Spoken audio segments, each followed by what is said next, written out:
కనికరం కలిగినటువంటి మా కన్న తండ్రి, మహాశక్తి సంపన్నుడైన మా దేవ, మీ పవిత్ర నామానికి మా ప్రభువును మా ప్రియ రక్షకుడు మీ ప్రియ కుమారుడైన క్రీస్తు వారి శ్రేష్టమైన నామములో హృదయపూర్వకంగా కృతజ్ఞతాస్తుతులు చెల్లించుకొనిచున్నాం తండ్రి. ప్రభువా, మీ మాటలు ధ్యానించడానికి మరో అవకాశాన్ని మా అందరికీ దయచేశారు. మీ మాటలు ధ్యానిస్తూ ఉండగా మీ పిల్లల హృదయాలను తెరిచి వారి హృదయాల్లో మీ మాటలు 30 60 100 ఫలించి తండ్రి కడవరకు మీ కొరకు సహించగలిగే భాగ్యాన్ని అందరికీ అనుగ్రహించమని, అలాగే మీ సత్యవాక్యాన్ని సరిగా విభజించి ఉపదేశించడానికి గాను మీ సమయోచితమైన జ్ఞానాన్ని, మరి ముఖ్యంగా మా యందు మీరు నివసింపజేసిన మా అందరి ఆదరణకర్త అయిన పరిశుద్ధాత్మని సహాయాన్ని మెండుగా ప్రసాదించమని, త్వరలో మా కొరకు రాని ఉన్న మా ప్రభువును మా ప్రియ రక్షకుడు మీ ప్రియ కుమారుడైన క్రీస్తు వారి శ్రేష్టమైన అతి పవిత్రమైన నామంలో ఈ ప్రార్థన మనవులు అడిగి వేడుకొనిచున్న మా కన్న తండ్రి, ఆమేన్. ప్రియమైన దేవుని ప్రజలారా, మనం బాగా బట్టి గుట్టాం మార్గం అని మనం వెంటనే చెప్తాం. మతం కాదు, మార్గం. సరే, మార్గంలో ఉండి మీరు చేసేది ఏంటి అని ఎవరైనా అడిగితే ఇంకా అక్కడి నుంచి మనకి చెప్పడానికి ఏముండదు, వినడానికి వాళ్ళకి ఏముండదు. మనకు వచ్చిన డైలాగుల రెండే, మతం కాదు, మార్గం, అంతే. ప్రియులారా, ఒక విషయాన్ని గమనించండి.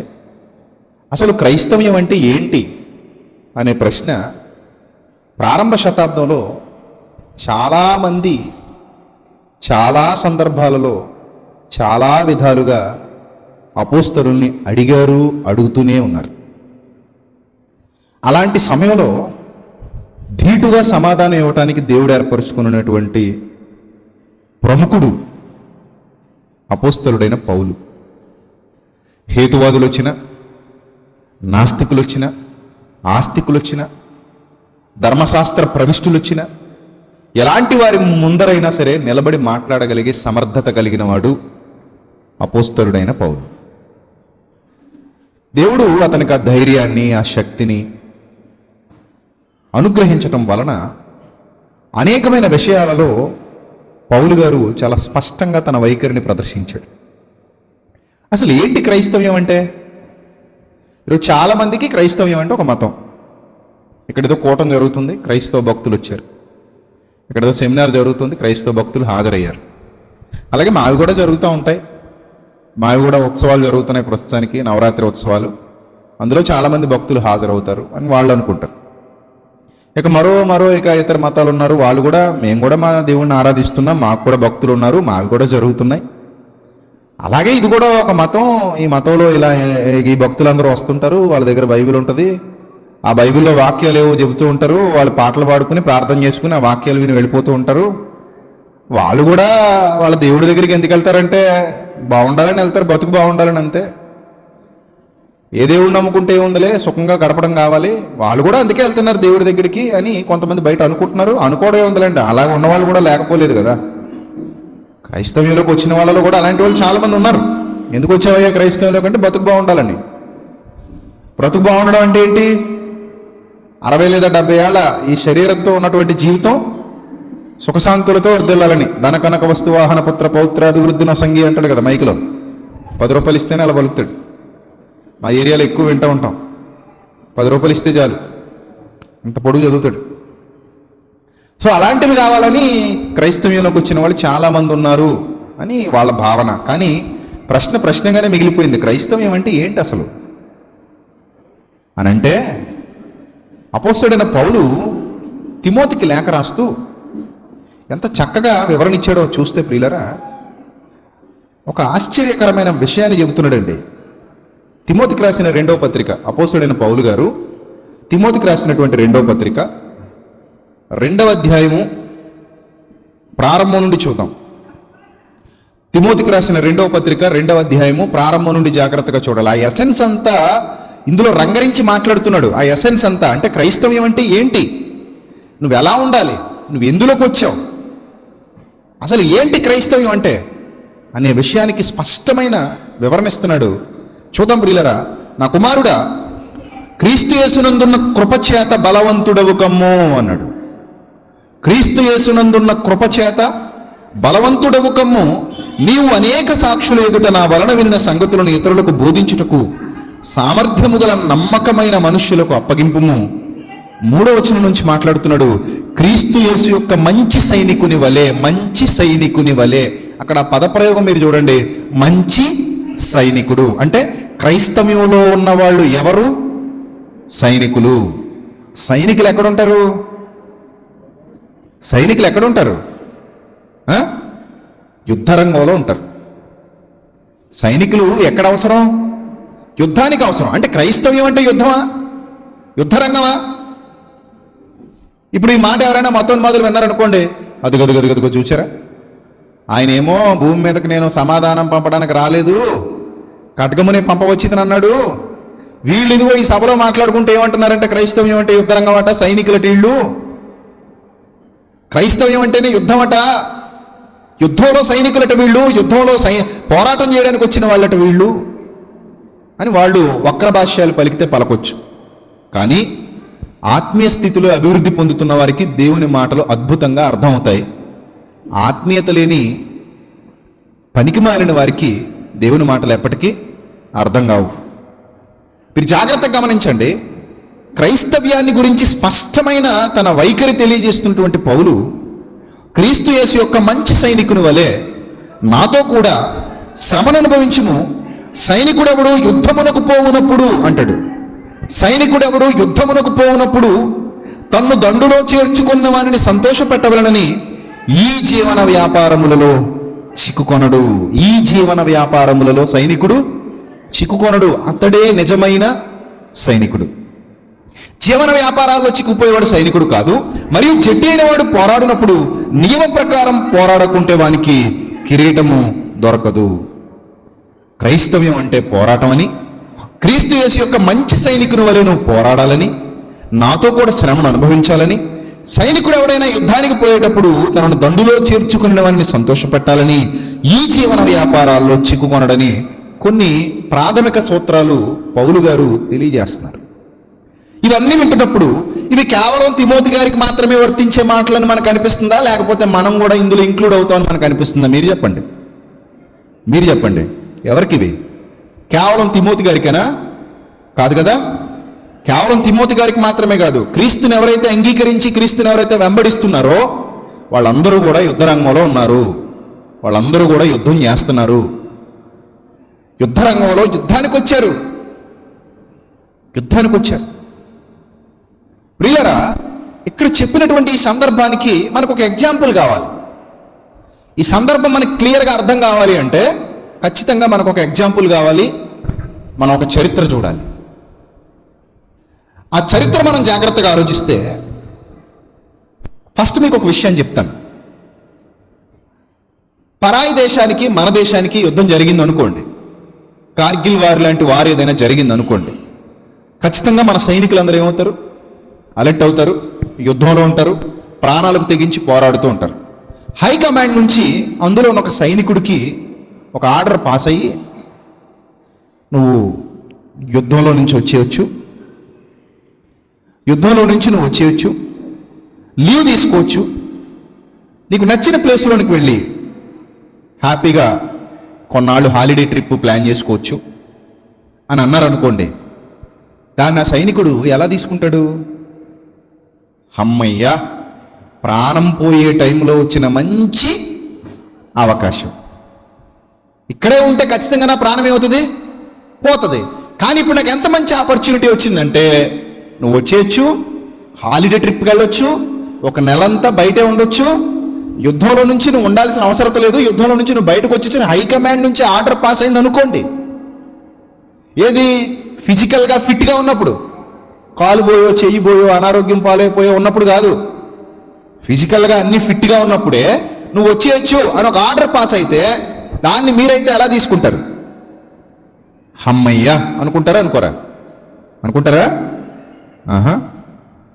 ఎక్కువ మంది అలాగే అనుకుంటారు కదా.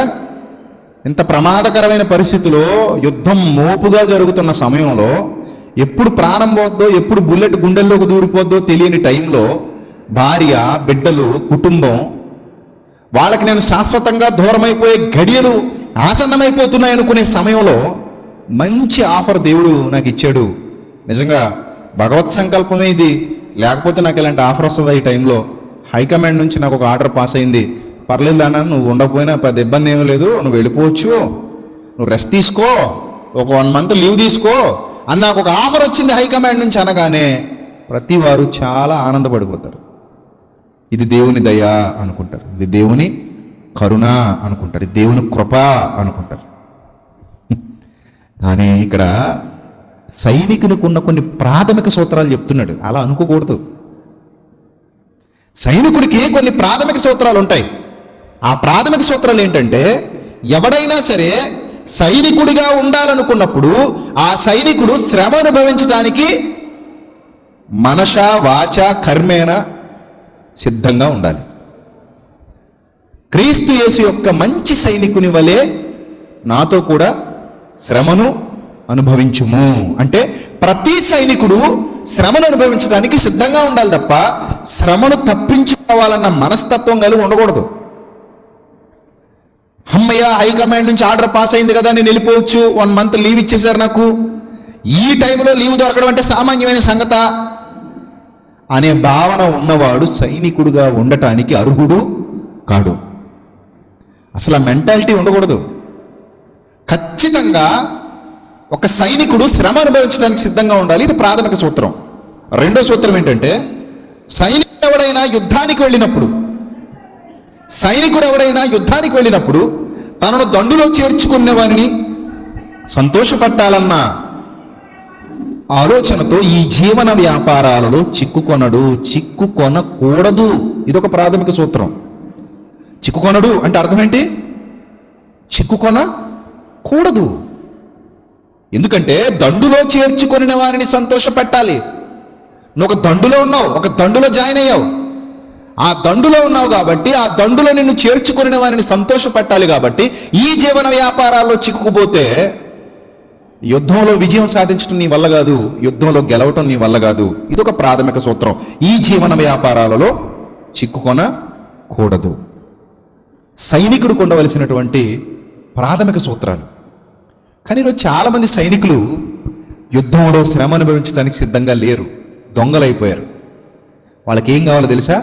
హైకమాండ్ నుంచి ఆర్డర్ ఎప్పుడు పాస్ అవుద్దా, సుఖంగా యుద్ధం లేకుండా ఉండే రోజులు ఎప్పుడు వస్తాయా, ప్రశాంతమైన జీవితాన్ని మనం అనుభవించాలి, కత్తుల సవ్వడి వినబడకూడదు, గుర్రాల సకిలింపులు వినబడకూడదు, బాకానాదాలు వినబడకూడదు, ఏమాత్రం యుద్ధధ్వని వినబడకూడదు, ప్రశాంతమైన వాతావరణంలో ప్రశాంతంగా కాలం గడిపేయాలి. రాజు వలన సమస్తమైన మేలును అనుభవించాలి. రాజు శత్రువులతో మనకి సంబంధం లేదు. శత్రువుతో పోరాడుతూ యుద్ధం గెలవాలన్న ఆలోచన మాకు లేదు. ఎంతసేపు రాజు వలన మేలు అనుభవించాలన్న ఆలోచన మాత్రమే ఉంది. He is not a soldier. నీకు అర్థమవుతున్నాయి అనుకుంటాను నా మాటలు. వాళ్ళు సైనికులు ఎంత మాత్రం కాదు. సైనికులుగా పిలిపించుకునే అర్హత కూడా లేదు వాళ్ళకి. ఎందుకు అర్హత లేదంటే, ప్రాథమిక సూత్రాలనే మంట కలిపేసిన వాడు సైనికుడు ఎలా అవుతాడు? ప్రాథమిక సూత్రాలు ఉన్నాయి సైనికుడికి సంబంధించి.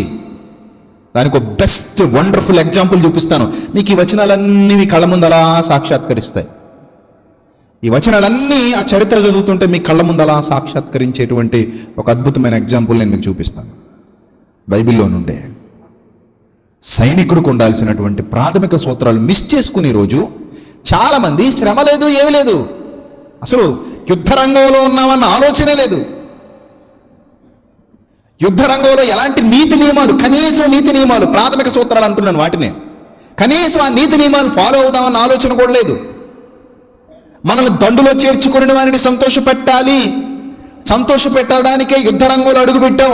మరి యుద్ధ రంగంలో అడుగుపెట్టినప్పుడు ఈ జీవన వ్యాపారాల్లో చిక్కుకోవడానికి అవకాశం ఉంటుందా? ఉండకూడదు. కేవలం ఆ రాజు యొద్ద నుండి మనం దండులో చేర్చుకున్న వారి యొద్ద నుండి సుఖములు మాత్రమే మనం అనుభవించాలా? ఎప్పుడు కృతజ్ఞతాస్తుతులు చెల్లిస్తూ, మాకు ఇచ్చినందుకు నీకు స్తోత్రం, మమ్మల్ని నిలబెట్టినందుకు నీకు స్తోత్రం, మమ్మల్ని పెంచినందుకు నీకు స్తోత్రం, మమ్మల్ని పోషించినందుకు నీకు స్తోత్రం, మా ఆస్తులు పెంచినందుకు నీకు స్తోత్రం, మాకు ఉద్యోగాలు ఇచ్చినందుకు నీకు స్తోత్రం, మా అంతస్తులు పెంచినందుకు నీకు స్తోత్రం, పిప్పళ్ళ బత్తాలా తయారయ్యాం అందుకు నీకు స్తోత్రం. ఇదేనా జీవితం అంతా గడిపేస్తూ? ఇవే మాటలా మన జీవితం అంతా? ఒక సైనికుణ్ణి దేవుడు లేదా రాజు పోషిస్తున్నాడు అంటే ఎందుకు పోషిస్తున్నాడు తెలుసా? అలా సుఖపడి చచ్చిపోమని కాదు.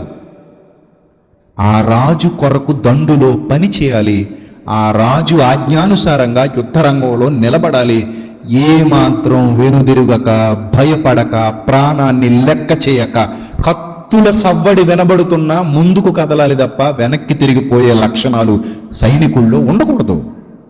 ప్రాథమిక సూత్రాలు అంటారు వీటిని. మరి మీరెవరు, నేనెవరు, మనమందరము ఎవరు అంటే మనమందరము సైనికులమే. యుద్ధరంగంలో అడుగుపెట్టాం. క్రైస్తవ్యం అంటే యుద్ధరంగమే. క్రైస్తవ్యం అంటే యుద్ధరంగమే. యుద్ధంలో ఉన్నాం, మనం యుద్ధంలో ఉన్నాం. మరి యుద్ధంలో ఉన్నవాడు అవకాశాల కోసం చూడకూడదు. ఎలాంటి అవకాశం వస్తుందా తప్పించుకోవడానికి అని చూసేవాడు సైనికుడు కాడు. ఏదైనా మంచి ఆఫర్ వచ్చి నేను తప్పించబడితే బాగుండు అనుకోకూడదు. వాడు పోరాడతాడులే, మన కత్తి లోపల పెట్టేసుకుందాం అనుకోకూడదు. ఆడు చూసుకుంటాడులే, మనం వెనక నుండి నిద్రపోదాం అనుకోకూడదు. ప్రతి సైనికుడికి యుద్ధంలో బాధ్యత ఉంది. ఎవరో చూసుకుంటాడులే అనుకుంటే అది న్యాయం కాదు. ప్రతి సైనికుడు యుద్ధరంగంలో ఉండాలి. ప్రతి సైనికుడు ప్రాణం మీద ఆశ వదులుకొని పోరాడాలి. ప్రతి సైనికుల మధ్య ఐకమత్యం ఉండాలి. ప్రతి సైనికుడు ఇది నా బాధ్యత అనుకోవాలి. ఇవన్నీ ప్రాథమిక సూత్రాలు. అలాంటి ఒక సైనికుణ్ణి మీకు చూపిస్తాను ఇప్పుడు పాత నిబంధన గ్రంథంలో. ఆశ్చర్యపోతామండి. Yes, he was a real soldier. అసలు అలాంటి సైనికులు దొరకటం అరుదు. అతని పేరుకు అర్థం ఏంటో తెలుసా? హీబ్రూలో దేవుని యొక్క వెలుగు, దేవుడు నాకు వెలుగై ఉన్నాడు అని అర్థం. అతని పేరు ఊరియా. ఊరియా అనే పదానికి హీబ్రూలో అర్థం ఏంటో తెలుసా? దేవుని యొక్క వెలుగు. అంత మంచి పేరు పెట్టారు వాళ్ళ తల్లిదండ్రులు. ఊరియా ఎంత భయభక్తులు కలిగిన వాడో తెలుసా? అతని చరిత్ర అద్భుతం, అతని ఆలోచన విధానం అద్భుతం, అతను తీసుకున్న నిర్ణయాలు అద్భుతం. ఒక్క మాటలో చెప్పాలంటే అతని కమిట్మెంట్ ఈరోజున్న క్రైస్తవులందరికీ ఒక పాఠం కావాలి. ఒక వండర్ఫుల్ కమిట్మెంట్ కలిగినోడు. అసలు అలాంటి కమిట్మెంట్ ఎవరికి ఉండదు. అంత గొప్ప కమిట్మెంట్ కలిగినోడు, అంత గొప్ప భయభక్తులు దేవుని యందు కలిగినవాడు. చూడండి ప్రియులారా, సమూయేలు 2వ గ్రంథం 11వ అధ్యాయము 6 నుంచి చూద్దాం. దావీదు హిత్తీయుడకు ఉరియాను. సమూయేలు 2వ గ్రంథం 11వ అధ్యాయము 6 నుంచి జాగ్రత్తగా చూడాలి. మాకు తెలిసిలేవో అనుకోకండి. మనకున్న జబ్బు ఏంటంటే కొత్త పాఠం ఏం చెప్పడా అనుకుంటాం. అంటే మాకు తెలియని రెఫరెన్స్లతో చెప్తే అది కొత్త పాఠం. ఇది కొత్త పాఠమే, శ్రద్ధగా విను, అయిపోయాక అర్థం అవుతుంది. నిద్రపోకు. సమూయేలు 2వ గ్రంథం 11వ అధ్యాయము 6వ వచనం. దావీదు హిత్తీయుడకు ఊరియాను నా యొద్దకు పంపుమని దూత ద్వారా యోవాబునకు ఆజ్ఞ ఇచ్చాను. ఆల్రెడీ అమ్మోనీయులతో యుద్ధం జరుగుతోంది. యుద్ధం జరుగుతున్నటువంటి సమయంలో ఇశ్రాయేలీలు అమ్మోనీయులతో యుద్ధం చేస్తున్నారు. ఈ ఊరియా ఏం చేస్తున్నాడంటే అమ్మోనీయుల మహానగరమైన రబ్బాను ముట్టడి వేయటానికి వెళ్ళాడు. రబ్బా యెరూషలేముకు దాదాపుగా 40 మైళ్ళ దూరంలో ఉంది. ఈ ప్రాంతం మ్యాప్లో చూడొచ్చు. యెరూషలేముకు సుమారుగా 40 మైళ్ళ దూరం, అంటే 64 కిలోమీటర్లు దూరంలో ఉన్న ప్రాంతమే అమ్మోనీయుల ప్రాంతమైన రబ్బా. ఆ ప్రాంతాన్ని ముట్టడి వేయటానికి వెళ్ళాడు. ఇప్పటికీ ఆ అమ్మోనీయుల ప్రాంతంలో ఉన్న పురాతన గోడలు నేటికి నిలిచి ఉన్నాయి. ఆ అమ్మోనీయుల ప్రాంతానికి సంబంధించి ఎక్కడైతే ఊరియా యుద్ధం చేశాడో ఆ ప్రాంతపు గోడలు, ఆ శిథిలాలు నేటికి ఉన్నాయి. యెరూషలేములో చాలా శిథిలాలు ఉన్నాయి. నేను అవి నా పాత మెసేజ్లో చాలా విషయాలు మీకు చూపించాను కూడా. గతంలో నేనేమైతే యెరూషలేంకి వెళ్ళినప్పుడు రికార్డ్ చేసుకుని వచ్చానో అవన్నీ చూపించాను. సో ఇప్పటికీ ఆ అమ్మోనీయుల ప్రాంగణాలు, అంటే ఆ ప్రాంతాలు అవి ఇప్పటికీ ఉన్నాయి, ఆ శిథిలాలు. ఆ అమ్మోనీయుల పట్టణమైనటువంటి రబ్బా, ఆ పట్టణాన్ని కూలద్రోయడానికి, ముట్టడి వేయడానికి సమర్థుల్ని ఎంచుకొని యోవాబు తీసుకుని వెళ్ళాడు. ఆ సమర్థులలో ఒకడు ఊరియా. వెనుతిరగని సైనికుడు. ప్రాణం పోయినా సరే ఆ సైన్యంలో చేసిన నిబంధన, ప్రతిజ్ఞ, దానికి కట్టుబడేవాడు. పూర్వపు రాజులు తమ సైన్యం చేత ప్రతిన చేయించేవారు. ప్రతిన బోనాలి, ప్రతిజ్ఞ చేయాలి. ఏంటా ప్రతిజ్ఞ? కష్టమైనా, నష్టమైనా, చావైనా, బ్రతుకైనా, ఏమైనా, అవయవాలు తెగిపోతున్నా నా ఆఖరి ఊపిరి ఆగిపోయేంత వరకు మన పట్టణాన్ని లేదా మన రాజ్యాన్ని కాపాడటానికి ఒక సైనికుడిగా నేను కృషి చేస్తాను. నా సైన్యాధిపతికి బాణం తగులుతుంది అనుకున్నప్పుడు నేను అడ్డుపడిపోయి అతన్ని కాపాడుతాను. ఈ సైనికుడికి ఉండాల్సినటువంటి లక్షణం అది. సైన్యాధిపతిని సైనికుడు కాపాడాలి. సైన్యాధిపతి పేక మీద కత్తి వస్తుంది అనుకున్నప్పుడు ఆ కత్తికి సైనికుడు అడ్డుపడిపోవాలి. అలాంటి ప్రతినబోనుతారు వాళ్ళు. దావీదు ఒకానొక సమయంలో అలిసిపోయి శత్రువుల చేతిలో చచ్చిపోవాల్సినటువంటి పరిస్థితి వచ్చినప్పుడు అక్కడ ఉన్న వాళ్ళందరూ అంటారు, ఇశ్రాయేలీలకు దీపముకు నీవు ఆరిపోకుండానట్లు ఇంకెప్పుడు నువ్వు యుద్ధానికి రావద్దు, మేము చూసుకుంటాం, వద్దు, నువ్వు చనిపోకూడదు, నువ్వు బాగుండాలి. ఇది మేము చేసినటువంటి ప్రతిజ్ఞ. మేము కట్టుబానిసల్లాగా సైన్యంలో చివరి వరకు మా ప్రాణాలు అడ్డుపెట్టి దేశాన్ని కాపాడుకుంటాం, రాజ్యాన్ని కాపాడుకుంటాం, రాజానిని కాపాడుకుంటాం, మా పై అధికారుల్ని కాపాడుకుంటాం. ఇది మా బాధ్యత, ఇది మా ధర్మం, ఇది మా విధి అనేటువంటి ఒక ప్రగాఢమైన ఆలోచనతో వాళ్ళు ఉంటారు ప్రియుల. అలాంటి వారిలో ఒక అద్భుతమైన క్యారెక్టర్ కలిగిన వాడే ఊరియా. అతడు దేవుని యందు భయభక్తులు కలిగిన వాడు. ఎంత భయభక్తులు కలిగిన వాడో కింద మాటల్లో మనం చదువుతాం. ఇప్పుడు చూడండి, సమూయేలు 2వ గ్రంథం 11వ అధ్యాయం 6వ వచనం నుంచి చదువుదాం. దావీదు హిత్తీయుడకు ఊరియాను నా యొద్దకు పంపమని దూత ద్వారా యోవాబునకు ఆజ్ఞ ఇచ్చాను. ఊరియా దావీదునందుకు రాగా దావీదు యోవాబు యోగక్షేమమును ఫస్ట్ అడిగాడు. యోవాబు ఎలా ఉన్నాడు? ఊరియా చిత్తం ప్రభు, బాగున్నారు. అర్థం కావట్లేదు ఎందుకు రప్పించారు. అక్కడ మోపుగా యుద్ధం జరుగుతుంది అమ్మోనీయులతో. అసలు ఎందుకు రప్పించారో అతనికి తెలీదు. రాజు పిలిచాడు కాబట్టి వచ్చాడు. సుమారు 64 కిలోమీటర్ల ప్రయాణం. గాడిద మీద వచ్చాడో, గుర్రం మీద వచ్చాడో, నడుచుకుంటూ వచ్చాడో తెలీదు. సైనికుడు కాబట్టి అయితే గాడిద మీద వచ్చి ఉండొచ్చు, లేకపోతే గుర్రం మీద వచ్చి ఉండొచ్చు, లేకపోతే నడుచుకునైనా వచ్చి ఉండొచ్చు. 64 కిలోమీటర్లు. అవన్నీ లోయ ప్రాంతాలు, కొండ ప్రాంతాలు. ఆ కొండ ప్రాంతాలలో, లోయ ప్రాంతాలలో నడుచుకుంటూ రావాలి, లేకపోతే గాడిద గంత కట్టుకుని రావాలి, లేకపోతే గుర్రాల మీద రావాలి. కబురు వెళ్ళింది. కబురు వెళ్ళగానే యుద్ధంలో ఉన్నవాడు తడిసిన రక్తంతో తడిసిన కత్తిని పక్కన పెట్టి వరలో పెట్టి రాజు పిలిచాడు. ఎందుకు పిలిచాడో తెలీదు, వెళ్ళాలి అని వచ్చేసాడు. వచ్చిన తర్వాత రాజు ముందు నిలబడిన తర్వాత రాజు అడుగుతున్నాడు, యోవాబు ఎలా ఉన్నాడు? ఊరియా యోవాబు ఎలా ఉన్నాడు? ఫైన్ ప్రభు, బాగున్నాడు, హీస్ ఫైన్. జనులు ఎలా ఉన్నారు? మిగిలిన సైనికులు ఎలా ఉన్నారు? మన సైనికులందరూ ఎలా ఉన్నారు? అక్కడ అందరూ బాగున్నారండి, అందరూ బాగున్నారు. యుద్ధం ఎలా జరుగుతుంది? యుద్ధం కూడా చాలా బాగా జరుగుతుందండి. దాదాపుగా మనకే విజయం, మన విజయం. ఖచ్చితంగా దేవుడు మనకి విజయాన్ని ఇస్తాడు, మనదే విజయం. ఆ క్షేమ సమాచారం అంతా అడిగాడు. ఆ అడిగిన ప్రశ్నలన్నిటికీ ఓపికగా జవాబులు ఇచ్చేశాడు. అన్నింటికీ ఓపికగా జవాబులు ఇచ్చేసిన తర్వాత దావీదు అంటున్నాడు, ఇంటికి పో అన్నాడు. ఆ మాట ఎందుకో ఊరియాకి నచ్చలేదండి. ఇంటికి పోయి శ్రమ తీర్చుకో అని ఊరియాకు సెలవీయగా, ఇదే పరిస్థితిలో మనం ఉన్నాం అనుకోండి. చెప్పినోడు ఎవరు? దావీదు. దావీదు అంటే సామాన్యుడా? సాక్షాత్తు దేవుని ప్రవక్త, దేవుడు ఎన్నుకున్న రాజు. దేవుడు అతనికి తోడై ఉన్నాడన్న విషయం ఆల్రెడీ ఇశ్రాయేలీయులందరికీ తెలుసు. దేవుడు సౌలును విడనాడినని, దావీదును ఎన్నుకొనినని, దావీదు గోత్రాన్ని ఏర్పరచుకున్నాడని, దావీదుతో నిబంధన చేశాడని అందరికీ తెలుసు. దావీదు ఒక గొప్ప స్థితిలో ఉన్నాడు, ఒక గొప్ప రాజు. అందరు నమ్ముతున్నారు ఆయన్ని. ఒక ప్రభావవంతమైన రాజు. అలాగని అసమర్థుడు కాదు, వీళ్ళందరికంటే సమర్థుడు, యుద్ధ విద్యలు అభ్యసించినవాడు, జ్ఞానవంతుడు, మంచి రచయిత, మంచి ఆలోచన పటిమ, ఆలోచన శక్తి కలిగిన వాడు. మరి అలాంటి వారి ముందు అతనికి ఎంత గౌరవం ఇవ్వాలి? ఊరియా ఇస్తున్నాడు. కానీ అతనికి అర్థం కాని విషయం ఏంటంటే, నన్ను ఇంటికి పొమ్మన్నాడు ఆయన, శ్రమ తీర్చుకోమన్నాడు. అతడు ఫస్ట్ ఆలోచిస్తాడు, నాలో ఏదైనా లోపం ఉందా అని. యథార్థవంతుడు కాబట్టి అలాగే ఆలోచిస్తాడు. నేను యుద్ధానికి పనికిరానా? నాలో ఏదైనా లోపం ఉందా? యోవాబు గారు నన్ను ఏమైనా అన్ఫిట్ అని ఏమైనా చెప్పాడా? నేను బాగానే యుద్ధం చేస్తున్నాను కదా, నేను బాగానే శత్రువులతో పోరాడుతున్నాను కదా, ఏం జరిగింది? ఎందువల్ల నాకు రిటర్న్ వచ్చేయమని పిలుపు వచ్చింది?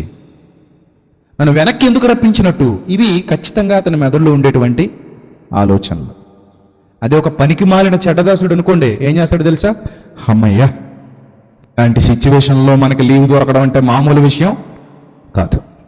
సూపర్, బంపర్ ఆఫర్, ఏమే చికెన్ బిర్యానీ చేసేయి ఆయన వెళ్ళిపోతాడు ఇంటికి. కానీ ఊరియా అతని మనసు ఒప్పుకోవట్లేదు, అసలు అంగీకరించట్లేదు. మనసంతా ఎక్కడుందో తెలుసా? యుద్ధంలో ఉంది.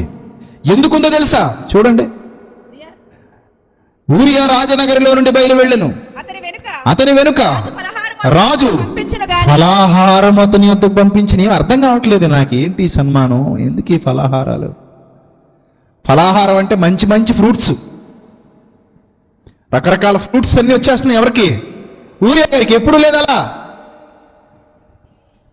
అప్పుడు అతనికి అర్థం కావట్లేదు, అన్ఫిట్ అయితే ఇవన్నీ ఎందుకు ఇస్తారు? అంతే, ఉద్యోగంలో నుండి తీసేసేవాడికి ఇవన్నీ ఎందుకు ఇస్తారు? ఇవ్వరు కదా. నేను నిజంగా అన్ఫిట్ క్యాండిడేట్ని అయితే, నేను నిజంగా సరిగా యుద్ధం చేయలేని వాడిని అయితే, నాకు నిజంగా అంత సమర్థత లేకపోతే ఈ ఫలాహారాల వల్ల నాకు ప్రయోజనం ఏముంది? వీటిని నేను సాధించేది ఏముంది? అంటే నాకు పెడుతున్నాడంటే నా మీద పాజిటివ్ ఒపీనియన్ ఉందనేగా. ఒక నెగిటివ్ ఒపీనియన్ ఉంటే కోపంగా మాట్లాడేవాడు ఫలాహారాలు ఏం పెట్టడు, పో ఇంటికి పో అందుడు. అంటే యోవాబు దగ్గర నుంచి నా మీద నెగిటివ్ వర్తమానం ఏమైనా వచ్చిందా అని ఆలోచిస్తే అది కూడా నాకేం అనిపించట్లా. కానీ నాకు ఫలాహారాలు వస్తున్నాయి. ఎలా వస్తున్నాయి? ఎందుకు వస్తున్నాయి? నా వెనకే ఇన్ని ఫలాహారాలు వచ్చినాయి అంటే, ఇంత మంచి మంచి ఫ్రూట్స్, రాజు తినే ఆహారం ఇది. నేను సామాన్యుణ్ణి, రాజు తినే ఆహారం నాకు వస్తుంది. రాజు తినే ఆహారం నాకు పంపించాడంటే ఇంకెంతకంటే బంపర్ ఆఫర్ ఏముంది? మనం కూడా అంతే కదండి. లోక సంబంధమైనవి ఏదైనా మనకు ఉపయోగకరంగా ఈ జీవితం మారిపోతుంది అనిపించినప్పుడు దేవుడే ఇచ్చాడు అనుకుని అందరూ కలిసిపోతాం. నిజమే కదా? నిజమే, దేవుడే ఇచ్చాడండి అనుకుంటాం మనం. మీ వెనకున్న ఆమె, మీ ముందు కూర్చున్న ఆమె పర్సులో నుంచి ఒక 2000 నోటు పడిపోయింది అనుకోండి, తీసుకుని జేబులో పెట్టుకుని ఏమనుకుంటారు మీరు? సభకు వచ్చినందుకు దేవుడు ఇచ్చాడు అనుకుంటారా? సెమినార్కి వచ్చినందుకు దేవుడు 2000 ఇచ్చాడండి అంటారా? అలా అనుకునే వాళ్ళు కూడా ఉన్నారు. ఈరోజు చాలామంది అలాంటి వాళ్ళే. దేవుడు భూ సంబంధమైన వాటితో వాళ్ళను తృప్తిపరుస్తున్నాడని, భూ సంబంధమైనవి సమృద్ధిగా వాళ్ళ మీద కొమ్మరిస్తున్నాడని, భూ సంబంధమైన విషయాల్లో వాళ్ళని హెచ్చించేస్తున్నాడని, భూ సంబంధంగా వాళ్ళు చక్రవర్తులు అయిపోతున్నారని, గొప్పవాళ్ళు అయిపోతున్నారని, అధికారంతో, డబ్బుతో, పదవులతో, హోదాలతో నిండిపోతున్నారని, ఇవన్నీ దేవుడి దయ వల్ల కలిగాయని ఆయన నమ్మినందుకు వచ్చేసి ఆయన ఆనందపడిపోతున్న దొంగ సైనికులున్న తరం ఇది కాదా? అలాంటి దొంగ వాళ్ళనే నమ్ముతున్నటువంటి దౌర్భాగ్యపు తరం ఇది. అలాంటి వాళ్ళనే నమ్ముతున్నారు. సాక్ష్యాల పేరుతో అబద్ధాలు. సైనికులు కాదు వాళ్ళు, భయంకరులు, సత్యమెరుగని వారు, సత్యం అర్థం కాని వారు, మనోనేత్రాలు తెరువబడని వారు. ఇప్పుడు ఊరియా అలాంటి వాడే అయితే ఖచ్చితంగా ఇలాగే ఆలోచిస్తాడు. దేవునికి స్తోత్రం, ఫలాహారం వచ్చింది, రాజు తినే భోజనం, హాయిగా తింటా, ఇంటికి పోయి శ్రమ తీర్చుకోమన్నాడు, ఇంటికి పోతా, అసలే నా భార్య అందగత్తే, చాలా రోజులుగా నేను నా భార్య విడివిడిగా ఉన్నాం, సో హ్యాపీగా ఇంటికి పోతా, ప్రశాంతంగా భార్యతో సుఖిస్తా, కావాల్సినంత తింటా, పడుకుంటా. అమ్మయ్య, ప్రాణం పోయే టైంలో దేవుడు తన సేవకుడైన దావీదు ద్వారా నాకిచ్చినటువంటి ఒక బంపర్ ఆఫర్ అనుకునేవాడు దొంగ, సైనికుడు కాదు. వాడు సైనికుడు కాదు, దొంగ. అప్పుడు అతను ఏం ఆలోచించాడో చూడండి. ఊరియా రాజనగరులో నుండి బయలు వెళ్ళను, అతని వెనుక రాజు ఫలాహారం అతని ఎదుకు పంపించను. కానీ ఊరియా తన ఇంటికి వెళ్ళక తన ఏలిన వాని సేవకులతో కూడా రాజనగరి ద్వారమున పండుకునెను. ఇప్పటికీ శిథిలమైపోయిన దావీదు గారి కోట అలాగే ఉంది. అసలు ఎక్కడ కట్టుకున్నాడో తెలుసా ఆయన కోట? సీయోను కోట అంటారు దాన్ని. ఎక్కడ కట్టుకుంటాడో తెలుసా? కిద్రోను వాగుకి వారనే ఉంటుంది. ఇక్కడ చూడండి, చెరువు వారనే ఈ కళ్యాణ మండపం కట్టారు. ఎప్పటికైనా గోడ పడిపోద్దేమో డౌట్ నాకు. అలా కిద్రోను వాగుకి దగ్గర పక్కన ఉంటుంది. దావీదు గారి కోట పెద్ద కోట, పొడవాటి కోట. ఆ చివరి నుంచి మనం చూస్తుంటే కిద్రోను వాగు అవతల అన్ని ఇల్లులు కనబడుతూ ఉంటాయి. సో ఆయన ఆ మిద్దె మీద తిరుగుతూనే కిద్రోను వాగులో స్నానం చేస్తున్నటువంటి బత్షెబని చూశాడు. ఇప్పటికే అవన్నీ అలాగే ఉన్నాయి, సజీవ సాక్ష్యాలు. నేను అక్కడికి వెళ్ళినప్పుడు నేను చాలా ఆశ్చర్యపోయాను. నేను అనుకున్నాను మేడ మీదకి ఎక్కినప్పుడు ఏదో బాత్రూంలో స్నానం చేసేవాడిని చూసుంటాడు అనుకునేవాడిని ఇది వరకు, నేను అక్కడికి వెళ్ళకమను. కానీ నేను అబ్జర్వ్ చేసిన తర్వాత కిద్రోను వాగులో స్నానం చేస్తుంది. ఆ ఇల్లులన్నీ ఆ వారనే ఉంటాయి, చివరన ఉంటాయి అన్నమాట. కిద్రోను వాగును ఆనుకొని ఉంటాయి వాళ్ళ ఇల్లులు. ఆ ఇంట్లో నుంచి బయటకు వచ్చి అక్కడ స్నానం చేస్తుంది. స్నానం చేస్తున్న ఆమెను చూశాడు, పైన మేడ మీద తిరుగుతూ. బాగా హైట్లో దావీదు ఉంటాడు, డౌన్లో ఆమె ఉంటుంది. ఎప్పటికీ భౌగోళికంగా ఎవడేం మార్చలేడుగా. వాగుల్ని ఎవడు తీసేస్తాడు? వాగు వాగే, కొండే. కొండ మీద ఆయన ఇల్లుంది, కింద వాగుంది. వాగు దగ్గర ఇంకా ఆ పురాతనమైనటువంటి ఇల్లులు ఇంకా అలానే ఉన్నాయి, శిథిలావస్థలో ఉన్నాయి. సో అక్కడికి వెళ్ళాలి. ఈ సియోను కోట దగ్గర నుంచి అక్కడికి వెళ్ళాలి అంటే కిద్రోను వాగు దాటి వెళ్ళాలి. కానీ వెళ్ళలే. ఆ రాజనగరి ద్వారం దగ్గర పడుకుంటూ పోయాడండి. ఏంటంటే అసలు అతను, నేను ఇప్పుడు డ్యూటీలో ఉన్నాను, అక్కడ నా ప్రజలందరూ యుద్ధం చేస్తున్నారు, మనసంతా అక్కడే ఉంది. ఎందుకు మనసంతా అక్కడే ఉంది? ఎవరు మెప్పు పొందాలని ఇప్పుడు ఊరియా? దావీదు మెప్పు పొందాలనా? దావీదు మెప్పు పొందాలనుకుంటున్నాడా ఊరియా? నో. మరి ఊరియా గారి మనసంతా ఎందుకు అక్కడ ఉండిపోయిందో తెలుసా? అక్కడ ఏముందో తెలుసా? యుద్ధం జరుగుతున్న చోట ఏముందో తెలుసా? చెప్తున్నాడు చూడండి. ఊరియా తన ఇంటికి పోలేదన్న మాట దావీదునకు వినబడినప్పుడు దావీదు మళ్ళీ రెండవసారి ఊరియాను పిలిపించాడు. నీవు ప్రయాణము చేసి వచ్చితివి కదా, నీవు ప్రయాణము చేసి వచ్చితివి కదా, ఇంటికి వెళ్ళకపోతివేమని అడుగగా, ప్రయాణం చేసి అలసిపోయి వచ్చావు కదా, 64 కిలోమీటర్లు వచ్చావు పాపం, కష్టపడి రబ్బా నుంచి వచ్చావు. ప్రయాణం చేసి అలసిపోయి వచ్చినప్పుడు ఇంటికి ఎందుకు వెళ్ళలేదు అని అడుగగా ఊరియా ఏమన్నాడు తెలుసా? 11వ వచనం అద్భుతం.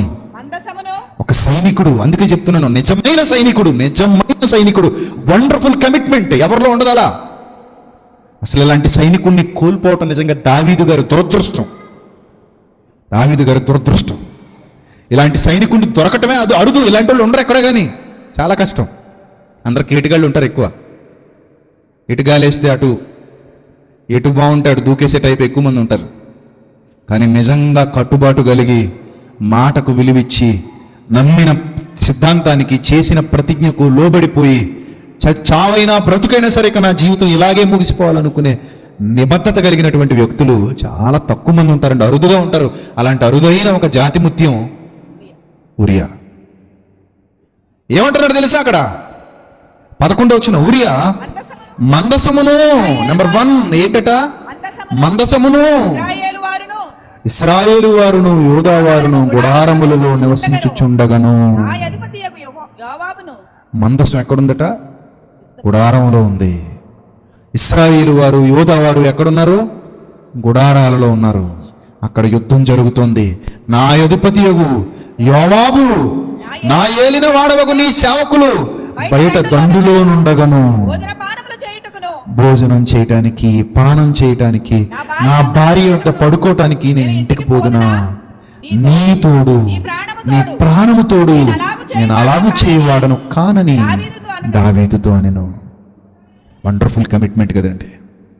అక్కడ మందసం ఉంది, దేవుని మందసం, ఆయన బల సూచకమైన మందసం. మందసం అంటే ఏంటో తెలుసా? ఆయన బలానికి సంకేతం అది. ఆ రోజుల్లో మందసం ఉంది అంటే దేవుడున్నాడు, ఆయన శక్తి ఇక్కడ ఉంది అని బలంగా నమ్ముతున్న రోజులు ప్రియులారా. ఆ ప్రభావాన్ని వాళ్ళు అనుభవిస్తున్నటువంటి రోజులవి. ఆ శక్తిని, ఆ ప్రభావాన్ని భౌతికమైన ఆ మందసంలో చూసుకుంటున్నటువంటి రోజులవి. ఆ రోజుల్లో దేవునికి ఎంత విధేయత చూపిస్తున్నాడు, దేవునికి ఎంత విలువనిస్తున్నాడు, దేవుని మందసానికి ఎంత గౌరవాన్ని ఇస్తున్నాడు. మందసమే అక్కడ ఉన్నప్పుడు, అక్కడ దేవుని కార్యం జరుగుతున్నప్పుడు, శత్రువులతో యుద్ధం జరుగుతున్నప్పుడు, అమోనీయుల మీద యుద్ధానికి దేవుడు మనల్ని సిద్ధం చేసి పంపించినప్పుడు, పట్టణాన్ని ముట్టడి వేయాల్సినటువంటి సమయంలో ఇక్కడికి వచ్చి భోజన పానములు చేసి భార్యతో పడుకోవటానికి, సుఖభోగాలు అనుభవించడానికి, నో, నేను అలా నేను చేయలేను, నా వల్ల కాదని, నీ తోడు, నీ ప్రాణము తోడు, నేను అలాగూ చేయవాడను కాను. నా క్యారెక్టర్ అలాంటిది కాదు,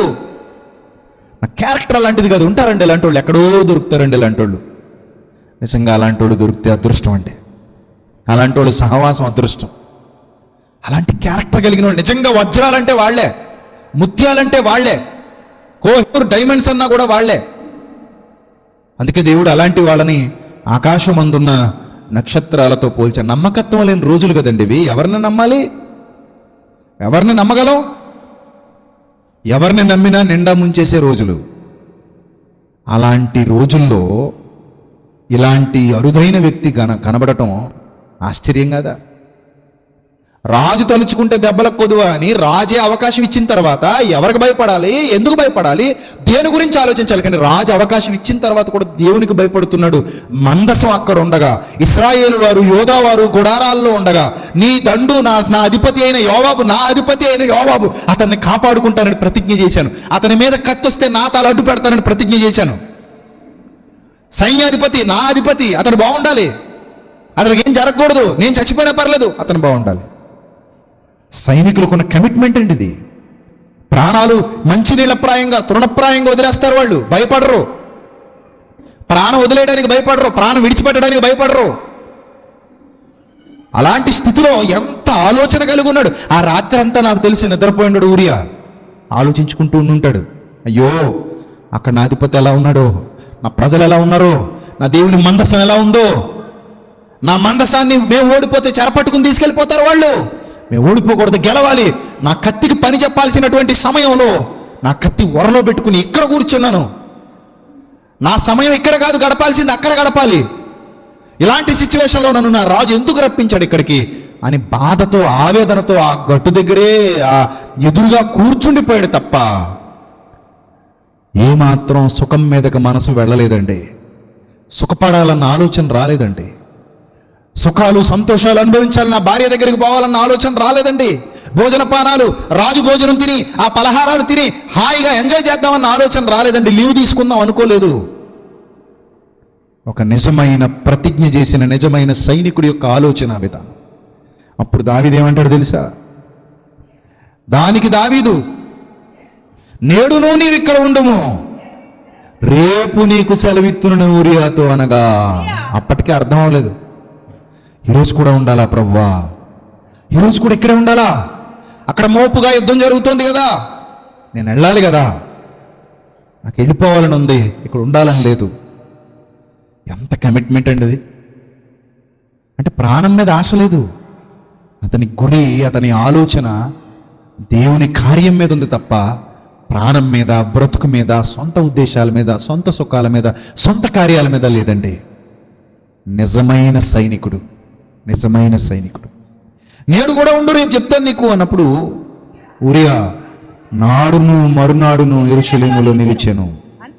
అంతలో దావీదు అతనిని భోజనమునకు పిలిపించను. ఎంత కన్నింగ్గా జరుగుతుందో చూడండి. 2 రోజులు ఉన్నాడు. ఈ 2 రోజుల్లో అయినా భార్య దగ్గరికి వెళ్తాడేమో అని చూస్తే ఆ రోజు భార్య దగ్గరికి పోవట్లేదు. మర్నాడు కూడా ఉన్నాడు. కనీసం భార్య ఎలా ఉందో చూసొద్దాం, అదే యెరూషలేములో ఉన్నాడు. వాకబుల్ డిస్టెన్స్, ఒక అర్ధగంట నడిస్తే వెళ్ళిపోవచ్చు. వెళ్ళిపోదాం, వెళ్ళి చూసొచ్చేద్దాం. ఒక 10 నిమిషాలు 20 నిమిషాలు కేటాయిద్దాం, మళ్ళీ ఇక్కడికి వచ్చేద్దాం. కనీసం భోజనానికైనా అక్కడికి వెళ్ళొద్దాం, టిఫిన్ చేసేద్దాం, భోజనం చేసేద్దాం, లేదా డిన్నర్ చేసేద్దాం. ఏమీ లేవండి. అక్కడే ఆ కోట ముఖద్వారం దగ్గర అలాగే వెళ్ళాడుతున్నాడు. అక్కడే వెళ్ళాడుతున్నాడు తప్ప ఇంటికి వెళ్ళట్లేదు. అప్పుడు పిలిపించి బాగా భోజనం పెట్టాడట, మంచి భోజనం. అంతలో దావీదు అతనిని భోజనములకు పిలిపించెను. అతడు బాగుగా తిని బాగా తాగిన తర్వాత దావీదు అతన్ని మత్తునిగా చేసెను. ఇంకా తాగు, ఇంకా తాగు, పోయండి వాడికి, పోయండి. రాజు పోయమంటే పోసేస్తారు, తాగనంటే బాగుంటుందా? పెట్టండి పెట్టండి, తిను అంటే తినను ప్రభువా అనగలడా? రాజుకు చాలా గౌరవిస్తారు. అమ్మో రాజు, తినమంటుంది రాజు, పోయిస్తున్నది రాజు, పెడుతుంది రాజు. కానీ ఆ రాజు వెనకున్న ఆలోచన ఇతనికి తెలియదండి. ఇతని మనసులో స్వచ్ఛమైన భావన ఒకటే ఉంది, స్వచ్ఛంగా ఉంది మనసు. స్వచ్ఛమైన మనసున్నాడు. చుట్టూ కుళ్ళిపోయిన వాళ్ళు ఉన్నా కానీ పెద్ద పట్టించుకోడు. మన చుట్టూ చాలామంది కుళ్ళిపోయిన మనసులు ఉన్న వాళ్ళు ఉంటారు, ప్రేమగా నవ్వుతూ పలకరిస్తారు కానీ దొంగలు. కానీ మన మనసు స్వచ్ఛంగా ఉన్నప్పుడు వాళ్ళు ఎంత కుళ్ళిపోయినా ఐ డోంట్ కేర్ అన్నట్టే ఉంటారు. సో తెచ్చాడట, భోజనం పెడుతున్నాడు, ద్రాక్షరసం పోయిస్తున్నాడు, తాగు తాగు తాగు తాగు, తిను తిను తిను, భోజనం తింటున్నాడు, తాగాడు, బాగా మత్తెక్కేంత పెట్టేశాడు, మత్తెక్కేంత తాగించేశాడు. దాని వెనక కూడా ప్రేమ లేదండి, కుట్ర. రుచిగల పదార్థములు, మంచి భోజనం, మంచి పానం ఫుల్గా పోయించేశాడు, అంతా తాగేశాడు. ఇప్పుడు ఏం చేస్తాడు చెప్పండి? మతిస్థిమితం కోల్పోతాం కదా. బాగా తాగేశారనుకోండి, తాగేసిన తర్వాత ఏం చేస్తారు? ఇంటికి పోదాంలే అనుకుంటారు. ఇంటికి పోదాం అనుకుంటారు కదా. చూడండి ఏం జరిగిందో తర్వాత. సాయంత్రమున అతడు బయలు వెళ్ళి తన ఇంటికి పోక ఏలిన వాని సేవకుల మధ్యనే పడక మీద పడుకుండిపోయాడట. ఇడంతా తాగించేసినా కూడా ఎంత కమిట్మెంట్ అండి అది. చదివినప్పుడు నేను చాలా ఆశ్చర్యపోయాను. ఏంటి కమిట్మెంట్ అసలు? అంత తాగినోడు విచక్షణ కోల్పోయి ఏం చేస్తాడు? భోజనం తినేసి బాగా తాగి ఏం చేస్తాడు? వెళ్ళిపోతాడు. ద్రాక్షరసం ఆ రోజుల్లో వాళ్ళు తాగేవారు, కానీ ఎక్కువ తాగించేశారు అతని చేత. ఎక్కువ మంచి భోజనం పెట్టించేశారు. మంచి భోజనం తినేశాడు, మంచిగా మత్తుడుగా అయిపోయాడు.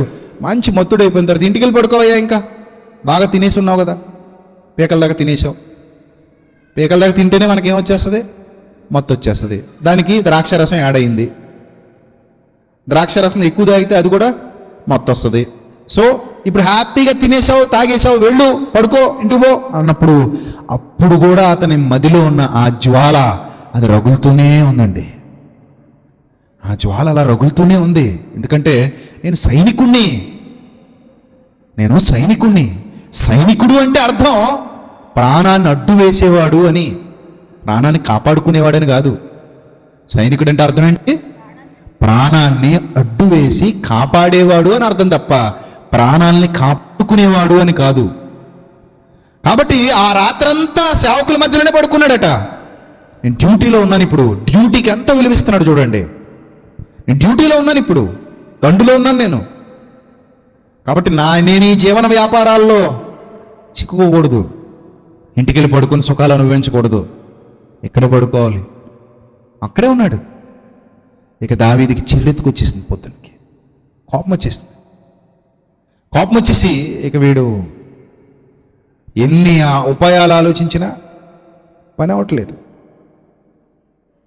ఎన్ని ఉపాయాలు వేసావు, ఎన్ని ప్లాన్లు వేసినా కానీ వర్కౌట్ అవ్వట్లేదు. ఈ స్థితిలో కూడా మత్తుడై ఉన్నాక కూడా ఇంటికి వెళ్ళలేదంటే ఇతను మామూలు కమిట్మెంట్ కలిగినోడు కాదు. వెంటనే ఒక ఉత్తరం రాసి అతని చేతికి ఇచ్చి, యోవాబుకి ఇవ్వు, ఇది తీసుకుని వెళ్ళు అంటే యోవాబుకి ఇచ్చేశాడు. అప్పుడు యోవాబు ఏం చేశాడు తెలుసా? 15వ వచనం చూడండి. యోవాబునకు ఉత్తరము వ్రాయించి ఊరియా చేత పంపించెను. యోవాబు పట్టణమును ముట్టడి వేయిచుండగా, ఆ రబ్బా పట్టణాన్ని ముట్టడి వేసే టైం వచ్చింది. ముట్టడి వేయిచుండగా ధైర్యవంతులుండు స్థలమును గుర్తించి, ఎవరుండే స్థలం అంటది? ధైర్యవంతులు. అంటే ఈ రబ్బా పట్టణంలో అమ్మోనీయులు ఎవరైతే ధైర్యవంతులు ఉంటారో వాళ్ళు యోధులు ఉంటారు కదా, శూరులు ఉంటారు కదా, యుద్ధానికి వస్తారు వాళ్ళు కూడా, ఫిలిస్తీన్లో గొలియాతున్నట్టు. ఎవరైతే ధైర్యవంతులు ఉంటారో వాళ్ళని ఎదుర్కోవడానికి కూడా ఇక్కడ ఎవరు కావాలి? ధైర్యవంతులు కావాలి. ఆ సమయంలోనే ప్రాణాలు పోతుంటాయి, లెక్క చేయకూడదు. కనీసం కడసారి చూపులు దూసుకొస్తూ ఉంటారండి, అంతే కదా. చచ్చిపోయే ముందు ఏం చేద్దాం అనుకుంటారు? కడసారి చూపు. సైనికులు వెళ్ళిపోయేటప్పుడు భార్యను పట్టుకుని, తల్లిని పట్టుకుని, తండ్రిని పట్టుకుని ఏడుస్తూ వెళ్తారు. వీళ్ళు కూడా వాళ్ళని వదలలేక సాగనంపుతారు. ఎందుకంటే వాళ్ళు మళ్ళీ వస్తారో లేదో తెలీదు. వెళుతున్నారు.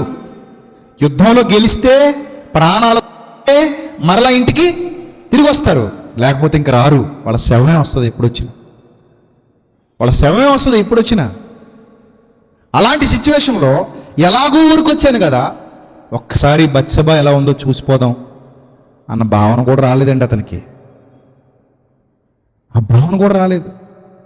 కనీసం భార్య మీద అనుమానం ఉందనుకోండి, అసలు వెళ్ళి చూసొద్దాం అనుకుంటాడు. ఎలాగ అందగత్తి కదా అని అనుమానం ఉంటాను.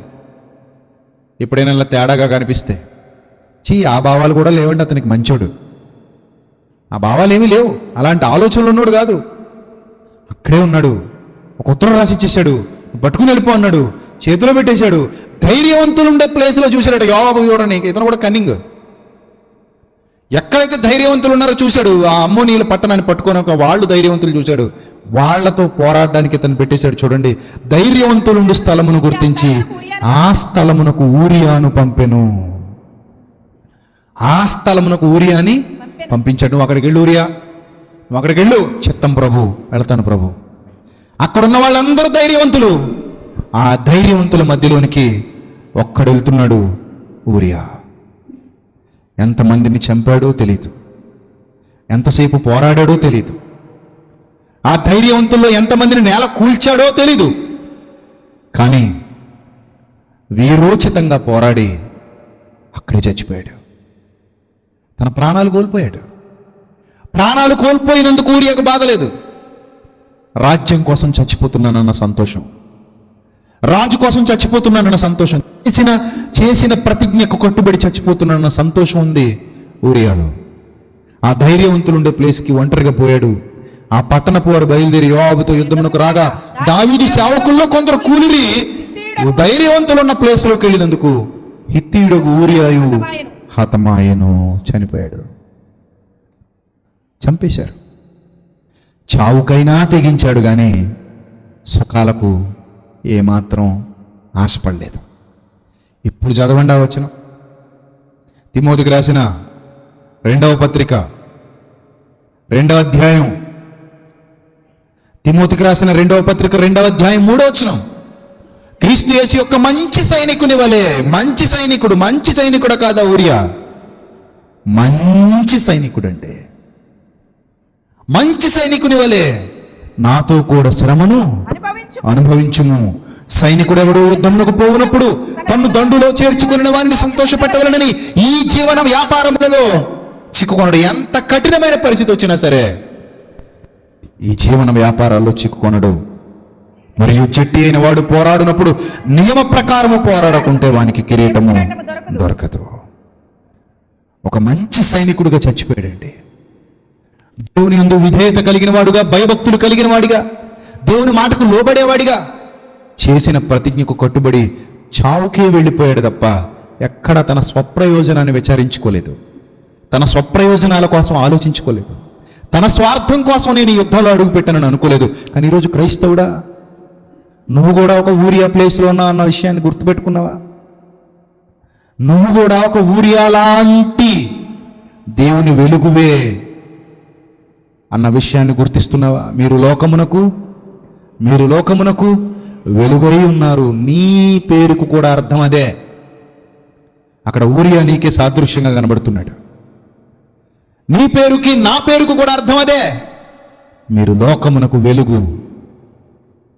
మరి లోకమునకు వెలుగైన నువ్వు, క్రీస్తు యొక్క మంచి సైనికుని వలె శ్రమను అనుభవించాల్సిన నువ్వు, క్రీస్తు కొరకు పోరాడవలసిన నువ్వు ప్రాథమిక సూత్రాలు మరిచిపోయి రాజిస్తే తినేద్దామన్న ఆలోచనలో ఉన్నావంటే ఊరియా ప్లేస్లో భర్తీ అవుతావా? నీకే ఆ పలహారం ప్లేట్ వచ్చిందనుకో, స్తుతులు ప్రభు, తింటాను ప్రభు. నీకే ఆ భోగవాగ్యాలన్నీ అనుభవించడానికి మంచి భోజనం, మంచి మత్తు, మంచి భోజనం తిను, బాగా తిను, ఇంటికి పో, సుఖించు, సంతోషించు, ఆనందించు, నీ ప్రాణాన్ని సుఖపెట్టుకో, హ్యాపీగా ఎంజాయ్ చేయి. ఉన్నంతకాలం ఇంకా పోగేసుకో, కోట్లు సంపాదించుకో. ఇదే జీవితం. ఇలా ఉన్నవాళ్ళు లేరా ఈరోజు? వాళ్ళు ఏమని చెప్పుకుంటున్నారు తెలుసా? మేము కూడా సైనికులమే, మేము కూడా యుద్ధ రంగంలో ఉన్నామంటున్నారు. నో, వాడు ఊరియా ప్లేస్ని ఏమాత్రం భర్తీ చేయలేరు. మనకు ఒక రోల్ మోడల్లా కనబడుతున్నాడండి, ఒక మచ్చు, ఒక మాదిరి. ఇలాంటి ప్లేసులో ఇలాంటి వ్యక్తిత్వం కలిగి, ఇలాంటి ఆలోచన విధానం కలిగి ఎప్పుడైతే క్రీస్తు కొరకు మనం పట్టబడ్డామో, ఎప్పుడైతే క్రీస్తుకు నేను మాట ఇచ్చానో, ఎప్పుడైతే క్రీస్తు దగ్గర నేను ఒక ఒడంబడిక చేశానో, ఆ ఒడంబడిక ప్రకారంగా నేను జీవించాలనే భావన చాలా మందిలో లేదే. ఆ భావన లేదు. నేను బాగుండాలి, నా ఫ్యామిలీ బాగుండాలి, నన్ను ఎవరేం అనకూడదు, చక్కగా తినాలి, సంపాదించుకోవాలి, సుఖంగా గడిపేయాలి, చచ్చిపోవాలి. సైనికుడు ఎప్పుడు అలా అనుకోడండి. సైనికుడు ఏమనుకుంటాడు తెలుసా? ఈ ప్రాణం నాది కాదు, రాజుది. ఎవరిది ప్రాణం? రాజుది, నాది కాదు. ఎప్పుడైతే సైనికుడిగా శిరస్త్రాణాన్ని ధరించానో, కత్తి చేత పెట్టానో, ప్రతినబూనానో, అప్పుడే నా ప్రాణాన్ని నా రాజు పాదాల దగ్గర పెట్టేశాను. రాజా, ఈ ప్రాణం నీ కోసం, నా చివరి ఊపిరి ఆగిపోవడం అంటూ జరిగితే అది నీ రాజ్యం కోసం. నీ రాజ్య విస్తరణ కోసం. ఇది ఒక సైనికుడికి ఉండాల్సినటువంటి కమిట్మెంట్. మరి ఈరోజు అలాంటి కమిట్మెంట్స్ ఎక్కడున్నాయి? ఆయన రాజ్య విస్తరణ కోసం పోరాటం ఎక్కడుంది? ఆయన బోధ నిమిత్తం పోరాటం ఎక్కడుంది? మన కడుపులో నీళ్ళు కదలకూడదు, కడుపులో నీళ్ళు కదలకూడదు, ప్రశాంతంగా పోవాలంతే. అవేమైనా వస్తే బెటర్ మనకి, పలహారాల పళ్ళాలు, భోగభాగ్యాలు, సుఖ సంతోషాలు, రాజు దగ్గర మెప్పు, రాజు బల్ల దగ్గర భోజనం, హ్యాపీయెస్ట్ లైఫ్. ఇదే నా జీవితం అంటే? అలా బ్రతికి చనిపోతే కిరీటం వస్తుందా? అలా బ్రతికి చనిపోతే కిరీటం వస్తుందా? లోకస్తులు కూడా అదే కదా కోరుకుంటున్నారు, నువ్వు అదే కోరుకుంటున్నావు. లోకస్తులు అదే కోరుకున్నారు, నువ్వు అదే కోరుకున్నావు. నువ్వు వచ్చి సైన్యంలోకి వచ్చి ఉద్ధరించింది ఏముంది? నాకైతే అర్థం కాలేదు. నిజంగా సైన్యంలో అడుగు పెట్టామంటే మనకు కూడా శత్రువు ఉన్నాడు, కనబడని శత్రువు. నీకు విషయం చెప్పమంటావా? నీకంటే కొత్త, వాడికి బాగా పాత. నువ్వు యుద్ధానికి కొత్తోడివి, కొత్తదానివి, వాడు అనుభవజ్ఞుడు. చాలా పాత కాలం నుంచి చాలా మందితో యుద్ధాలు చేశాడు, తంత్రాలు తెలుసు వాడికి. ఎవరిని ఎలా కొట్టాలో తెలుసు, ఎక్కడ ఎలా ఎలాంటి అస్త్రాలు వాడాలో తెలుసు. వాడు బాగా అనుభవజ్ఞుడు, యుద్ధంలో ఆరితేరిపోయి ఉన్నాడు. అలాంటి కనిపించని శత్రువుతో చేసేటువంటి యుద్ధం. వాడు మహామేధావి, వాడు మానవాతీతుడు, అదృశ్య శక్తి. కనబడని శత్రువుతో కనబడకుండా చేసే యుద్ధం ఇది. ఎలా అయినా నేను కొట్టగలడు, ఎందుకంటే వాడు అందులో ఆరితేరిపోయాడు. అదే చెప్తున్నా. నీకంటే వాడి గురించి తెలుసుకోవడానికి మనం తెలుసుకోవాల్సింది ఏంటో తెలుసా?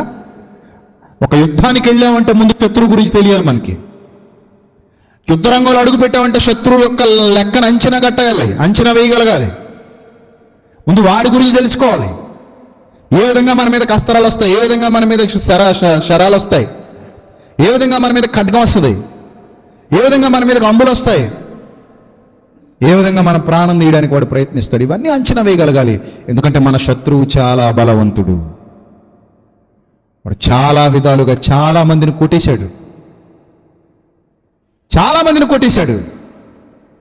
ఎవరిని మింగుతున్నా అని తిరుగుతూ వాడు విజయం సాధిస్తున్నాడు. కానీ ఈరోజున్న మానవులకు, ఈరోజున్న క్రైస్తవ్యం అంటే అర్థం తెలియని చాలా మంది క్రైస్తవ్యంలోకి వచ్చేశారు. వాళ్ళని చూస్తున్నప్పుడు ఛీ వీళ్ళ క్రైస్తవులు, ఇతనా సేవకుడు, వీళ్ళదా బోధ అనిపిస్తుంది, అసహ్యం అనిపిస్తుంది. ఇది కాదు క్రైస్తవ్యం అంటే. క్రైస్తవ్యం అంటే ఇది కాదు. నిరంతరం మనకు తెలియకుండానే జరుగుతున్న యుద్ధం. మీరు మొదటి ప్రపంచ యుద్ధం గురించి వినుంటారు, రెండో ప్రపంచ యుద్ధం గురించి వినుంటారు, కార్గిల్ యుద్ధం గురించి వినుంటారు. కానీ దానికంటే ప్రమాదకరమైన యుద్ధం నిత్యం మన బ్రతుకులో జరుగుతుంది. ఇది అపవాదితో చేసేటువంటి యుద్ధం. వాడు బాగా టెక్నిక్లు తెలిసినవాడు, బాగా తంత్రాలు తెలిసినవాడు. నువ్వు నిన్నగాక మొన్న కత్తి పట్టుకున్నావు, వాడు ఎంతో మంది పెద్ద పెద్దోళ్ళు అని చెప్పుకున్న వాళ్ళని తొక్కేసాడు. వాడు మనమెంత వాడికి ఎంతో అనుభవజ్ఞుడు. వాడు యుద్ధంలో ఏదేను వనం నుంచి వాడు యుద్ధం చేస్తానే ఉన్నాడు. ఏదేను వనం నుంచి చేస్తున్నాడు యుద్ధం. వాడికి తెలిసిన టెక్నిక్లు మనకు తెలుస్తాయా? తెలియవు. అయినా దేవుడు నీకు తోడుగా ఉంటానన్నాడు. నీ రాజు నీ ముందు నడుస్తానన్నాడు. నీకు వాక్యం అనే ఖడ్గం ఇచ్చాడు, సర్వాంగ కవచాన్ని ధరించుకోమన్నాడు, యుద్ధ రంగంలో నిత్యం వర్ధిల్లమన్నాడు. కానీ మనం ఏం చేస్తాం? మనం దేనికి అలవాటు పడ్డాం తెలుసా అండి? కేవలం వినడానికంటే. మాలాంటి వాళ్ళు దేనికి అలవాటు పడ్డారో చెప్పనండి? కేవలం చెప్పడానికంటే. నేను చాలా ఓపెన్గా మాట్లాడతాను. ఏదైనా సెటర్ వేసుకుంటే నా మీద నేనే వేసుకుంటాను. దానికి చాలా గట్స్ కావాలి తెలుసా? నాకు ఉన్నాయి అవి. సో నాలాంటి వాళ్ళందరూనేమో చెప్పడానికి అలవాటు పడ్డారు మైకులు పట్టుకుని, మీలాంటి వాళ్ళందరూనేమో వినడానికి అలవాటు పడ్డారు ఎదురుగా కూర్చొని. జీవితం హాయిగా 3 పూలు 6 కాయల్లో గడిచిపోట్లా? అలాగే పోతుంది. మేము వింటున్నాం, వీళ్ళు చెప్తున్నారు, బాగుంది. అయిపోయిన తర్వాత 4 మార్కులు వేస్తారు, మీరు 2 చప్పట్లు కొడతారు, మళ్ళీ లాస్ట్లో ఆమె అన్నాక ఎందుకు కొడతారు నాకు తెలీదు. బాగుందని కొడతారనుకుంటా, మేబీ. అంతేనా? బాగా చెప్పాడు రోయ్. 4 చప్పట్లు కొట్టాం. అవి విన్నప్పుడు చెవులు అబ్బా బాగా చెప్పుంటాను నేను.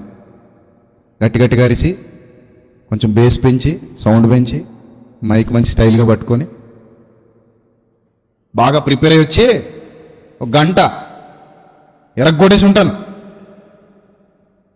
అందుకని నాకు బాగా నచ్చి నాకు మార్కులు వేశారు. జీవితాలు బాగా గడిచిపోవట్లే, ఇలాగా సంవత్సరాల తరబడి బాగానే గడుస్తున్నాయి కదా. శ్రోతల గుంపులో మీరు, వక్తల గుంపులో మేము, ప్రసంగాల మీద ప్రసంగాలు చక్కగా నడిచిపోతున్నాయి. బయట క్రైస్తవ్యం చూసిన ఇలాగే ఉంది, అక్కడేమో ఇంకా బాగున్నాయి ప్రసంగాలు, డ్యాన్సులతో అలరారిపోతున్నాయి. జీవితాలు ఇలా గడిచిపోతున్నాయి. యుద్ధ రంగంలో ఉన్నావా లేదా, యుద్ధం చేస్తున్నావా లేదా, నిలబడ్డావా పడిపోయావా, ఏం ఆలోచిస్తున్నావు, అసలు మన సెన్స్ ఏముంది, మన సెన్స్ ఏంటి, ఏం చెప్తుంది మన మైండ్ మనకి, ఏ స్థితిలో ఉన్నాం మనం, ఎక్కడ కొడుతున్నాడు దెబ్బ, ఎక్కడ పడుతోంది దెబ్బ, ప్రతిరోజు ఎప్పటికప్పుడు పరీక్షించుకునే స్థితి ఉందా మన దగ్గర? ఉందా? నిజాలు దేవుడికి ఎరుక, లోగుట్టు పెరుమాళ్ళకి ఎరుక, అంతే కదా. ఆ స్థితి ఉందో లేదా ఎవడు అబ్జర్వ్ చేసుకోడు. ఆడు ఏ రంగు చొక్క వేసుకున్నాడు, ఈవిడ ఏ రంగు చీర కట్టుకుంది, ఆడి తల మీద ఎన్ని కన్నాలు ఉన్నాయి, ఇలాంటి దరిద్రపు ఆలోచనలు చేయమంటే మాత్రం నిత్యం బిజీగా చేస్తాం. మనకెన్ని కన్నాలు ఉన్నాయి, మనం ఎక్కడ సరి చేసుకోవాలి, మన కలర్ ఏంటి, అదేమన్నా ఫేడ్ అయిపోయిందా, దాన్ని ఎలా రెక్టిఫై చేసుకోవాలి, మన ఆత్మీయస్థితి ఎలా ఉంది. యుద్ధరంగంలో ఊరియా లాంటి క్యారెక్టర్ కలిగి ఉన్నావా, ఊరియా లాంటి స్వభావం కలిగి ఉన్నావా, అలాంటి నిబద్ధత ఉందా, అలాంటి నిజాయితీ ఉందా అసలు? అబ్బే అవే ఉండవండి. ఒక్కసారి రాత్రి పరీక్షించుకోండి. లేదండి మేము ఇలాగే ఉంటామంటే మళ్ళీ వచ్చే సంవత్సరం సెమినార్ వస్తుంది, మళ్ళీ మామూలే, తానా తందానా అన్నట్టుంటుంది. వస్తాం, కూర్చుంటాం, సాంబార్ బాగుందంటాం, కూర మంచుకుంటాం, పెరిగేయలేదా అంటాం, అయిపోద్ది, చేతులు కడుక్కుంటాం, రాసుకుంటాం, పోతాం, పుస్తకాలు పక్కన పడేస్తాం, బైబిల్ పక్కన పడేస్తాం, అబ్బో ఇవాళ చాలా ఉద్ధరించానండి బాబు, పడుకుంటాం, అయిపోద్ది జీవితం. కానీ యుద్ధం కాదు. రోజు తుపాకీ తుడుచుకొని ఆయిల్ పెట్టుకొని, రోజు కత్తి తుడుచుకొని ఆయిల్ పెట్టుకొని, వర అని ఊదుకొని, దాన్ని కూడా తుడుచుకొని ఆయిల్ పెట్టుకొని, కాసేపు ఇలా చూసుకొని, మళ్ళీ అవన్నీ ఎక్కడొక్కడ సర్దేసి మళ్ళీ పడుకుని పోయి, మళ్ళీ పొద్దున్న లేచి మళ్ళీ శుభ్రం తుపాకీ తుడుచుకొని, మళ్ళీ కత్తి తుడుచుకొని, ఒకసారి వర తుడుచుకొని, బాణాలు ఎలా ఉన్నాయో చూసుకొని, మళ్ళీ పక్కన పెట్టేసి మళ్ళీ పడుకుని పోయి, సైనికుడి లక్షణం ఉండదు కాదండి. ఏం చేయాలి? వాక్యాన్ని మన బ్రతుకులో అప్లై చేసుకోవాలి, వాక్యానుసారంగా జీవించడానికి ప్రయత్నపడాలి, ప్రభు కార్యాభివృద్ధి ఆసక్తి కలిగి యుద్ధ రంగంలో ముందుకు పోవాలి. అది మనకు అత్యంత అవసరమైన ప్రక్రియ, మన బ్రతుకులో జరగవలసినటువంటి ప్రక్రియ. ఆ ప్రక్రియ ఏమీ లేకుండా ఆమె సోల్జర్ అనుకున్నాం అనుకో, దేవుడు అంగీకరించాడు. నువ్వే అనుకుంటావు ఆమె సోల్జర్ అని, దేవుడు ఏమంటాడు తెలుసా? You are not a soldier అంటాడు. అసలు నువ్వు నాకు వద్దంటాడు. ఆయనకు ఊరియా లాంటి వాళ్ళు కావాలి. నేను ముగిస్తున్నాను. నువ్వు ఊరియాలా ఉన్నావో లేదో చెక్ చేసుకో. భార్య దొంగది, మోసగత్తె. బత్షెబా సమయంలో మోసగత్తె, రాజు మోసగాడే, సైన్యాధిపతి మోసగాడే, తన చుట్టూ మోసగాళ్ళు ఉన్నారు, కానీ తను మాత్రం యథార్థవంతుడు. అదే అతన్ని ఆకాశవంతెత్తులో నిలబెట్టేసింది. అందరికీ మచ్చలు మిగిలిపోయాయి, కానీ ఏ మచ్చ లేని గొప్ప యోధుడుగా నిలబడ్డాడు. ఆ స్టేజ్కి వెళ్ళిపోయాడు ఊరియా. అది నిజాయితీలో ఉన్న గొప్పతనం. చుట్టూ ఎంతమంది మోసగాళ్ళు ఉన్నా పర్లేదు, చుట్టూ ఎంతమంది అవమానించే వాళ్ళు ఉన్నా పర్లేదు, చుట్టూ ఎంతమంది దౌర్భాగ్యులు ఉన్నా పర్లేదు, మన క్యారెక్టర్, మన నిజాయితీ మనల్ని ఎప్పుడూ కాపాడుతూనే ఉంటుంది. అలాంటి వాళ్ళు తలెత్తుకుని జీవిస్తారు, తల దించుకోవాల్సిన అవసరం ఉండదు. అవసరమైతే తలిచ్చి జీవిస్తారు, తలిచ్చి. అలాంటి జీవితం కావాలి. నిజాయితీలో ఉన్న గొప్పతనం అలాంటిది. సో అలాంటి సైనికులు కావాలి ప్రభుకి. అదే ఇక్కడ పౌలు చెప్తున్నాడు, క్రీస్తు యేసు యొక్క మంచి సైనికుని వలె నాతో కూడా శ్రమను అనుభవించు, జీవన వ్యాపారాల్లో చిక్కుకుందాం అన్న భావన కూడా రానివ్వకు. జట్టి అయిన వాడు పోరాడునప్పుడు నియమ ప్రకారం పోరాడకుంటే వానికి కిరీటము దొరకదు. మనల్ని దండులో చేర్చుకునే వాడిని సంతోషపెట్టాలి, ప్రభువును సంతోషపెట్టాలి. ప్రభువుని సంతోషపెట్టే జీవితం కలిగి ఉండాలి. కాబట్టి ఒకసారి ఈ ప్రసంగం విన్న తర్వాత మీరు అందరూ సీరియస్గా థింక్ చేస్తారని నేను అనుకుంటున్నాను. ఎవరికి వారే ఆలోచించుకోండి. నా దారి నాదే, మీ దారి మీదే. ఎవడు ఎవరిని పరలోకానికి తీసుకుని వెళ్ళలేడు. మనం ఎవరి కాళ్ళలో పట్టుకుని పరలోకానికి వెళ్ళిపోలేము. నా నిత్య జీవితం కోసం నేను ఏడవాలి, మీ నిత్య జీవితం కోసం మీరు ఏడవాలి. ఎవడి పాటలు వాడివే. అర్థమవుతుందా? జస్ట్ మీకు హెచ్చరికలు చేయగలను, బోధించగలను అంతే తప్ప మిమ్మల్ని తీసుకొని వెళ్ళేంత స్థాయి కానీ నేను వెళ్ళటమే. నా ముందు నా బతుకు నేను చూసుకోవాలి, నా ఈత నేనేదాలి. నిన్ను పట్టుకుని నేను ఈదుకుని వెళ్తానంటే నువ్వు నేను కలిపి మునిగిపోతాం. అర్థమవుతుందా? కాబట్టి మీ జీవితాన్ని మీరు విశ్లేషించుకుంటారని వాక్యం అయిన తర్వాత మనస్ఫూర్తిగా ఆశిస్తూ నా మాటలు ముగిస్తున్నాను. తలలో వంచండి, ప్రార్థన చేసుకో.